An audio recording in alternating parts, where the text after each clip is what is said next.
Pet lovers beware. You could be poisoning your animals and not even know it. Pet food recalls are so common now they are placed on websites almost on a monthly basis. Pet nutritionist Natalie Brown remembers the major recall in 2007. It was March 2007. Melamine, which is plastic, was coming over in ingredients from China that was going into pet feed.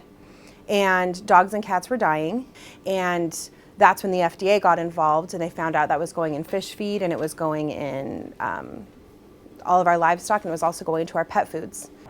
Brown, who owns her own pet store in Washington City called Bon Appetit, studies pet nutrition and keeps up on the latest data relating to pet health. Even if a pet food hasn't been taken off the shelves, she says it still doesn't mean it's safe. It's all in the ingredients. Corn can grow mold in the food, and that can make your dog very, very sick. Things that are high in carbohydrates as well. Carbohydrates break down into sugars, and that's cancer's favorite food. Many people have opted to go with grain-free foods to avoid added fillers. Well, a lot of times you don't know what actually is in the dog food you're buying. There is the problem. That they can label it with, even being grain-free, but you don't know what's actually in the food. Here, it says exactly what's on it. Natalie knows where it comes from. She knows the distributors. I want to know, where is my food being made? What are the ingredients? Where are you getting them from? This grain-free is excellent. They do not use potatoes in it, but they use red lentils. So this is great for managing sugar levels because that's red lentils, that's a very low glycemic food. Just like our food, pet food has evolved into organic lines and even hormone and preservative free.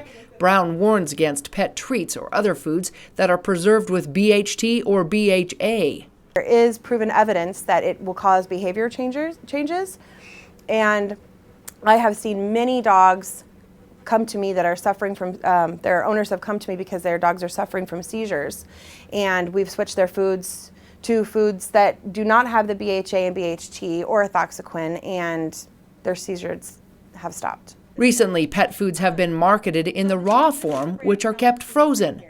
Our dogs have hardly evolved from that of a wolf for their digestive systems. So that means that they are designed to actually break their food down raw. That's why in a dry food, that things have to be re-added, where you don't need to have them re-added in a raw food because this is how they're meant to digest their food. Sometimes animals need less or more supplements in their diet, just like people. So let's say if a dog is old and they are not producing the same kind of enzymes that they did when they were young, we do this and it takes the pressure off their organs to actually digest and utilize all their nutrients that they're trying to absorb. And then the probiotics is your good bacteria. So this will help firm up stools, this will help regulate the bowel function, this increases the immune system. Animals can also become allergic to foods. Chicken is the #1 allergen in pets.